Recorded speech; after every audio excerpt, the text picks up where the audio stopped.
Hello friends, नमस्कार। स्वागत है आपका एग्जाम पेज बाय कंचन सर के इस यूट्यूब चैनल में। इस वीडियो में ऐतिहासिक घटनाओं पर आधारित 30 इंपॉर्टेंट क्वेश्चंस का एनालिसिस है।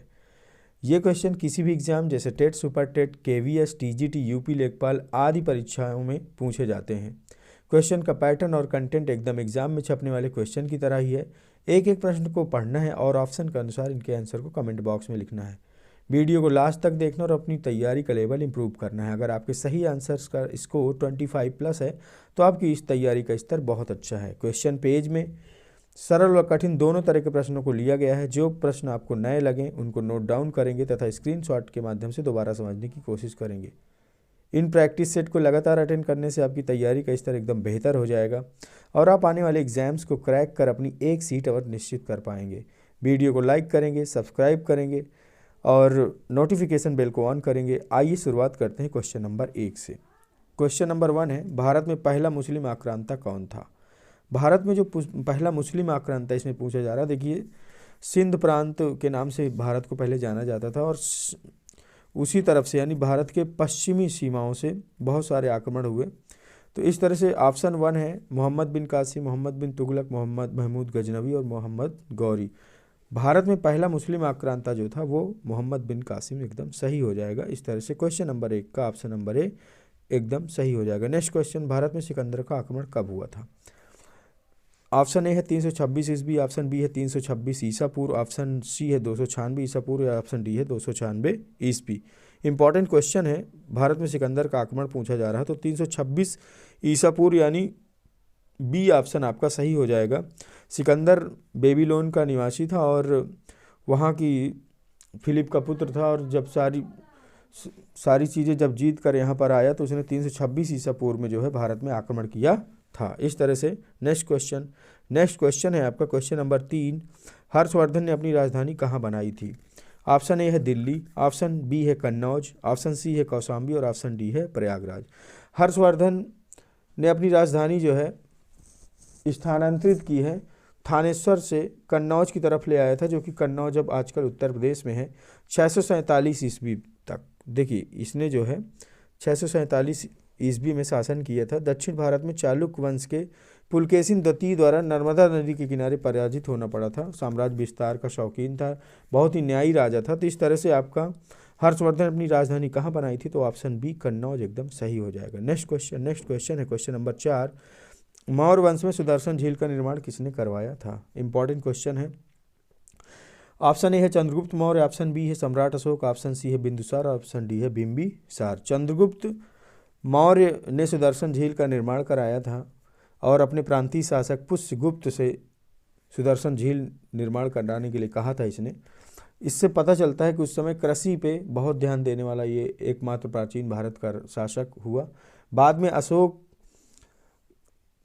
अशोक ने भी अपने राज्यपाल यानी अशोक महान जो कि चंद्रगुप्त मौर्य के पुत्र थे, इन्होंने इसमें से बहुत सारी नहरें निकाली और सिंचाई को इम्प्रूवमेंट किया। अच्छा, कभी कभी पूछा जाता है सुदर्शन झील का जीर्णोद्धार किस शासक ने करवाया?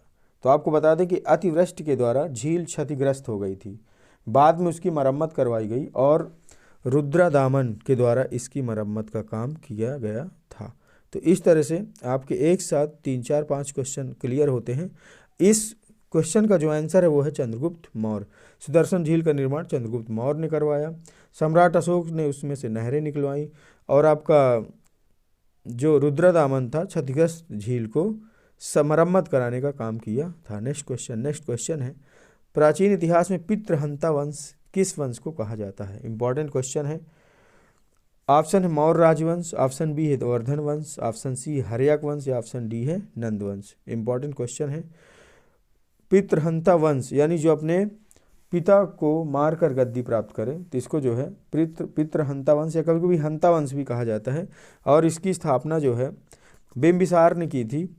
बाद में बिंबिसार की हत्या करके अजातशत्रु वहाँ का शासक बना। तो इस तरह से हर्यक वंशी शासक थे बिंबिसार।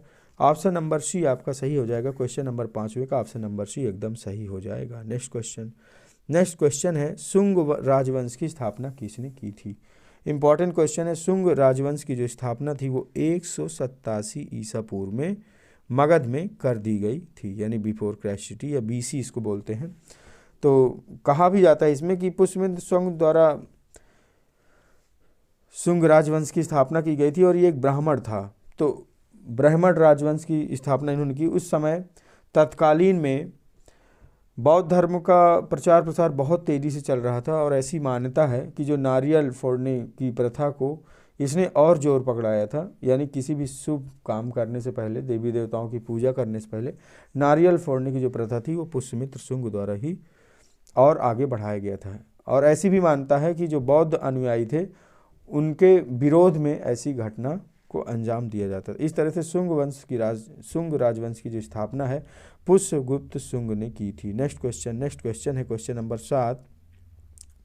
प्राचीन भारत में निष्क किसे कहते थे? ऑप्शन ए है जमीन का एक टुकड़ा, ऑप्शन बी है खाने का राशन, ऑप्शन सी है यज्ञ में दी जाने वाली राशि, या ऑप्शन डी है सेना को दी जाने वाली राशि।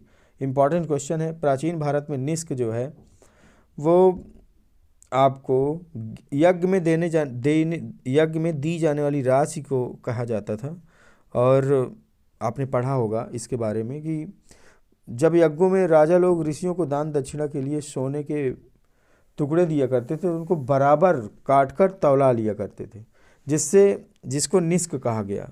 इंपॉर्टेंट क्वेश्चन है, जिसको निष्क कहा गया। सोने का एक टुकड़ा होता था जो तौल में लगभग बराबर होता था। इससे उन्हें यह रहता था कि किसी को कम या ज़्यादा ना मिलने पाए। तो एक तरह से उस समय पैसा या रुपया नहीं चलता था, तो सोने का टुकड़ा दिया जाता था। बराबर मात्रा वाले सोने के टुकड़े को निष्क कहा जाता है। नेक्स्ट क्वेश्चन है प्राचीन भारत को कितने महाजनपदों में बांटा गया था? आपने पहले से इसको पढ़ रखा होगा। ऑप्शन नंबर ए है 10, ऑप्शन नंबर बी है 16, ऑप्शन नंबर बी सी है 12 या ऑप्शन नंबर डी है 14। तो आपका ऑप्शन नंबर बी एकदम सही हो जाएगा। 16 महाजनपदों में पूरे प्राचीन भारत को बांटा गया था। और जो सबसे शक्तिशाली महाजनपद था वो मगध राज्य था, जो तत्कालीन या आज जो है बिहार राज्य में पड़ता है। नेक्स्ट क्वेश्चन है प्राचीन भारत में सर्वप्रथम सामाजिक जीवन का दृश्य किस ग्रंथ में देखने को मिलता है? ऑप्शन ए है उपनिषद, ऑप्शन बी है ऋग्वेद, ऑप्शन सी है अथर्ववेद या ऑप्शन डी है Samaveda. Very very important question. सामाजिक जीवन का दृश्य सर्वप्रथम ऋग्वेद में देखने को मिलता है, क्योंकि ऋग्वेद में यज्ञ वगैरह कराने के टाइम पे आपको इसका वर्णन भी है कि भाई पति पत्नी यानी महिलाओं को भी बराबर का स्थान दिया जाता है। तो इस तरह से सामाजिक जीवन का दृश्य ऋग्वेद में देखने को मिलता है। नेक्स्ट क्वेश्चन है सैंधवकालीन सभ्यता में अन्नागार कहाँ मिला था? इंपॉर्टेंट क्वेश्चन है ये भी। देखिए अन्नागार, स्नानागार, ये सब क्वेश्चन आपसे पूछे जाते हैं, तो आपने इसको भी पढ़ा होगा पहले कहीं ना कहीं। तो स्नानागार और अन्नागार जो है यानी मोहनजोदड़ो में मिलते हैं। अच्छा, लोथल क्या है? लोथल उस समय का एक पोर्ट था, जैसे आजकल आप लोग हार्बर बोलते हैं, बंदरगाह, यानी जहाँ से पानी के रास्ते खुलते या बंद होते हैं, यानी जहाँ से नावें चलाई जाती। लोथल हड़प्पा कालीन सभ्यता को आप जानते ही होंगे। कालीबंगा में काली चूड़ियाँ मिली हैं। तो इस तरह से आपके चारों स्थल बहुत इंपॉर्टेंट हैं। लेकिन यहाँ पे पूछा जा रहा है कि सैंधव सभ्यता में अन्नागार कहाँ मिला था? तो मोहनजोदड़ो एकदम से सही हो जाएगा। नेक्स्ट क्वेश्चन है क्वेश्चन नंबर 11। अरण्यक का प्रतिपाद्य विषय क्या है? Very very important question. ब्रह्म और आत्मा। ऑप्शन है धार्मिक रीतियों के लाक्षणिक महत्व, देवताओं की स्तुति या यज्ञों का महत्व ज्ञात करना। इंपॉर्टेंट क्वेश्चन है। अरण्यक का जो प्रतिपाद्य विषय था, देखिए अरण्य में जंगल होता है, जंगलों में कुछ ऋषि मुनि यज्ञ वगैरह किया करते थे। आपने रामायण महाभारत कालीन चीज़ों में पढ़ा होगा कि राक्षस लोग यज्ञों को बाधित करते थे, तो उनकी सुरक्षा करने के लिए फिर राजकुमारों को जाना पड़ता था या ऋषि मुनि उन्हें मंत्रों को द्वारा भगाते थे वहाँ से। तो अरण्यक मीन्स जंगल होता है, और इसका जो अरण्यक होता है यानी जंगल में लिखे गए ग्रंथों से मतलब है वहाँ पे यज्ञों का महत्व बताया गया है। तो ऑप्शन नंबर डी एकदम से आपका सही हो जाएगा। Next question number 12। पहली बार गौरी को भारत में किसने परास्त किया था? ऑप्शन नंबर ए है मोहम्मद बिन ऐबक, और बी नंबर है मूलराज द्वितीय, ऑप्शन सी है अमीर खुसरो और ऑप्शन डी है जयचंद। इंपॉर्टेंट क्वेश्चन है। मोहम्मद गौरी को भारत में सबसे पहले किसने पराजित किया था? मोहम्मद गौरी और पृथ्वीराज चौहान की लड़ाइयों के बारे में आपको पता होगा। तराइन के मैदान में इनकी 3 बार युद्ध हुए थे, जिसमें लास्ट में पृथ्वीराज चौहान को पराजय का सामना करना पड़ा और उनकी मृत्यु हो जाती है। 1191-92 का दशक था। तो इस तरह से यहाँ पर लेकिन पूछ रहा है कि मोहम्मद गौरी को भारत में पहली बार किसने पराजित किया था? तो मूलराज द्वितीय एकदम ऑप्शन नंबर बी में सही हो जाएगा। ऑप्शन नंबर बी मूलराज द्वितीय सही हो जाएगा। मोहम्मद गौरी को किसने परास्त किया? मूलराज द्वितीय ने। यहाँ पर एक ऑप्शन और है मोहम्मद बिन ऐबक। देखिए जो ऐबक था वो गुलाम वंश का शासक था, क्योंकि मोहम्मद गौरी का ही वो गुलाम था। और इसके बाद और आपसे पूछा था गुलामों का गुलाम किसे कहा जाता है? तो मोहम्मद गोरी के जो मंत्री थे मोहम्मद बिन ऐबक, इन्होंने इल्तुतमिश को अपना राजा बनाया और इल्तुतमिश को गुलामों का गुलाम कहा जाता है। गुलाम राजवंश किसे कहते हैं? मोहम्मद बिन ऐबक को। तो लेकिन यहाँ पे क्वेश्चन नंबर 12 में जो पूछा गया मोहम्मद गोरी को भारत में किसने पहली बार परास्त किया था, तो मूल रद्दती सही हो जाएगा, जयचंद गलत हो जाएगा। अकॉर्डिंग टू योर ऑप्शन मूल रद्दती एकदम सही हो जाएगा। नेक्स्ट क्वेश्चन है महात्मा बुद्ध का महापरिनिर्वाण कहाँ हुआ था? इंपॉर्टेंट क्वेश्चन है। महात्मा बुद्ध का जो महापरिनिर्वाण हुआ था वो कुशीनारा में हुआ था। कुशीनारा बिहार, वे उत्तर प्रदेश का बहुत ही पूर्वी जिला है और कुशीनगर में इनका महापरिनिर्वाण हुआ था। महात्मा बुद्ध के जीवन में 4 बड़ी घटनाएं, जैसे घर से निकलना, महाविनिष्क्रमण, ज्ञान की प्राप्ति हुई थी सारनाथ में, और जो प्राण इन्होंने त्यागे थे, इस तरह से आपका कुशीनारा सही हो जाएगा। नेक्स्ट क्वेश्चन है आपका क्वेश्चन नंबर 14। अटाला मस्जिद कहाँ पर है? अटाला मस्जिद ऑप्शन 1 है इलाहाबाद, ऑप्शन बी है कानपुर, ऑप्शन सी है जौनपुर, ऑप्शन डी है मालवा। इंपॉर्टेंट क्वेश्चन, अटाला मस्जिद जो है आपकी जौनपुर में है। जौनपुर को भारत का सिराज भी कहा जाता है। इंपॉर्टेंट क्वेश्चन है। जौनपुर की स्थापना जौना खां की याद में फिरोज शाह तुगलक ने की थी और चारों तरफ से इसको मस्जिदों के द्वारा बनाया गया था। हुमायूं की एक बैठक में फारस के बादशाह ने इसको जो है सिराज हिंद कहा था। इस तरह से हिंदुस्तान का सिराज जौनपुर को कहा जाता है। नेक्स्ट क्वेश्चन है स्वामी ऋषभदेव की तपस्थली उत्तर प्रदेश में कहाँ पर है? ऑप्शन ए है वाराणसी, ऑप्शन बी है प्रयागराज, ऑप्शन सी है कौशाम्बी, ऑप्शन डी है आगरा। इंपॉर्टेंट क्वेश्चन है। स्वामी ऋषभदेव जो कि जैन धर्म के संस्थापक भी माने जाते हैं, तो इस तरह से आपके प्रयागराज जिले में इनकी तपोस्थली है। इंपॉर्टेंट क्वेश्चन है। नेक्स्ट क्वेश्चन है अरब देश में किसने कहा था कि ईश्वर एक है? तो अरब देश में ऑप्शन ए है मोहम्मद साहब, इब्राहिम, ईसा, उमर अब्दुल्ला। बहुत ही अच्छा क्वेश्चन है, कंटेंटिव क्वेश्चन है। ईश्वर एक है किसने कहा था अरब देश में? तो मोहम्मद साहब ने पहली बार कहा था और यही मोहम्मद साहब भी इस्लाम धर्म के पैगंबर या संस्थापक माने जाते हैं। छठी शताब्दी में, यानी छठी ईस्वी में इसकी जो है स्थापना की गई थी। इस्लाम धर्म की मोहम्मद साहब इसके संस्थापक माने जाते हैं। नेक्स्ट क्वेश्चन है क्वेश्चन नंबर 17। किसने कहा था हिंसा परमो धर्म, यानी अहिंसा ही परम धर्म है? इस कथन को किसने कहा था? ऑप्शन है गौतम बुद्ध, महावीर स्वामी विवेकानंद, महात्मा गांधी। तो ऑप्शन नंबर डी आपका सही हो जाएगा, महात्मा गांधी ने सर्वप्रथम कहा था अहिंसा परमो धर्म। नेक्स्ट क्वेश्चन है क्वेश्चन नंबर 18। किस धर्म में ईश्वर के विभिन्न रूपों व अवतार का आविर्भाव में विश्वास किया जाता है? थोड़ा सा मिसप्रिंट है, इसको मैनेज करेंगे और आपको सही आंसर देना है। आप समझ गए होंगे कि इसमें पूछ क्या रहा है कि ईश्वर के विभिन्न रूपों व अवतार व आविर्भाव में विश्वास किया जाता है, तो वो आपका जैन धर्म, बौद्ध धर्म, हिंदू धर्म या पारसी धर्म। तो ऑप्शन नंबर सी एकदम सही हो जाएगा आपका। हिंदू धर्म में अवतारवादी धर्म हिंदू धर्म को ही माना जाता है। नेक्स्ट क्वेश्चन है क्वेश्चन नंबर 19। सारनाथ में भव्य प्रस्तर खंड की स्थापना किसने की थी? इंपॉर्टेंट क्वेश्चन है। सारनाथ में सम्राट अशोक, चंद्रगुप्त मौर्य, समुद्रगुप्त या चंद्रगुप्त विक्रमादित्य। तो इंपॉर्टेंट क्वेश्चन है। सारनाथ में जो प्रस्तर स्तंभ की स्थापना सम्राट अशोक द्वारा की गई थी, इसमें इन्होंने अपनी आज्ञाओं को लिखा था। समुद्रगुप्त के द्वारा प्रयाग प्रशस्त यानी प्रयागराज में एक स्तंभ बनवाया गया था, तो उसमें समुद्रगुप्त सही हो जाएगा। समुद्रगुप्त को कभी कभी पूछा जाता है कि गाने का शौक किस राजा को था, तो इन्होंने अपनी मुद्राओं में बीड़ा के साथ अपनी फ़ोटो लगवाई थी, तो इससे पता चलता है कि समुद्रगुप्त संगीत के भी शौकीन थे। तो प्रयागराज के प्रशस्ति प्रसन्न अगर खंड को पूछेगा तो समुद्रगुप्त सही हो जाएगा। लेकिन अगर आपसे पूछता है कि सारनाथ में भव्य प्रस्तर की स्थापना किसने की थी, तो ऑप्शन नंबर ए बिल्कुल सही हो जाएगा। क्वेश्चन नंबर 19 का ऑप्शन नंबर एकदम सही हो जाएगा। नेक्स्ट क्वेश्चन है क्वेश्चन नंबर 20। महात्मा गांधी की दांडी यात्रा कब प्रारंभ हुई थी? इंपॉर्टेंट क्वेश्चन है। ऑप्शन ए है 5 मार्च 1930, ऑप्शन बी है 12 मार्च 1930, ऑप्शन सी है 6 अप्रैल 1930 और ऑप्शन डी है 12 नवंबर 1930। महात्मा गांधी की दांडी मार्च की यात्रा जो है वो शुरू हुई थी 12 मार्च 1930 को, यानी ऑप्शन नंबर बी एकदम सही हो जाएगी। ये बहुत ही ऐतिहासिक यात्रा थी और 79 अनुयायियों के द्वारा। देखिए, जब आप बड़े एग्जाम का हिस्सा बनते हैं तो इसमें कभी कभी और डीपली पूछ लिया जाता है, तो आपको इन चीज़ों को याद रखना है। 79 अनुयायियों के साथ ये इस यात्रा को इन्होंने प्रारंभ किया था और फिर वहाँ पे दांडी पहुँचकर 5 अप्रैल, देखिए एक ऑप्शन और है आपके पास, 5 अप्रैल यानी 6 अप्रैल, 5 अप्रैल को दांडी पहुँचकर 6 अप्रैल 1930 को इन्होंने नमक कानून तोड़ दिया था। तो इंपॉर्टेंट क्वेश्चन कभी कभी आपसे पूछा जा सकता कि नमक कानून कब तोड़ा, तो 6 अप्रैल सही हो जाएगा। लेकिन यहाँ पर कह रहा कि दांडी मार्च की यात्रा कब प्रारंभ की थी, तो 5 मार्च 1930 एकदम सही हो जाएगा, जो कि ऑप्शन नंबर ए आपका एकदम कंफर्म सही हो जाएगा। नेक्स्ट क्वेश्चन है क्वेश्चन नंबर 21। सांप्रदायिक निर्णय कब घोषित किया गया था, इंपॉर्टेंट क्वेश्चन है। 16 अगस्त 1313, 16 अगस्त 1932, 16 अगस्त 1933 या 16 नवंबर 1932। इंपॉर्टेंट क्वेश्चन है सांप्रदायिक निर्णय रैमजे मैकडोनाल्ड, इंपॉर्टेंट क्वेश्चन है, याद रखिएगा। रैमजे मैकडोनाल्ड ने 16 अगस्त 1932 को अपना सांप्रदायिक निर्णय, इसको कम्युनल अवार्ड भी कहा गया इतिहास में, कम्युनल अवार्ड, इसकी घोषणा की थी। और इसके तहत क्या क्या सब्जेक्ट थी ये भी देख लीजिए। इसके तहत जो सब्जेक्ट था वो ये था कि सांप्रदायिक निर्णय का जो मुख्य उद्देश्य था, हिंदू, मुस्लिम, सिख और यूरोपीय को पृथक निर्वाचनाधिकार अथवा निर्वाचक मंडल दे दिया जाए। इसका भी बहुत विरोध हुआ।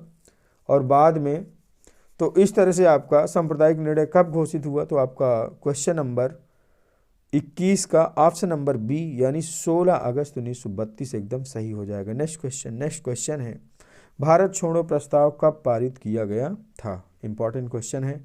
ऑप्शन है आपके सामने 5 सितंबर 1932, 24 सितंबर 1932, 24 अक्टूबर 1932, 24 दिसंबर 1932। देखिए जो आपके एग्जाम का कंटेंट है वो इस तरह से आपको रखा जाता है जिससे आपके क्वेश्चन रट जाएं, या आपके ऑप्शन भी इधर उधर नहीं रखे जाते कि जिससे आपको ये क्वेश्चन बिल्कुल, जब आप बार बार भारत छोड़ो प्रस्ताव 1932 तो आपका ये कंटेंट तो क्लियर हो गया कि आपका भारत छोड़ो जो प्रस्ताव है, देखिए ये आपका प्रिंट इसमें गलत है, इनको आपको 42 बनाना पड़ेगा। इसलिए कह रहे हैं कि थोड़ा सा आप क्वेश्चन को ढंग से पढ़ेंगे और फिर उनके आंसर देंगे। तो 1942 है सभी में।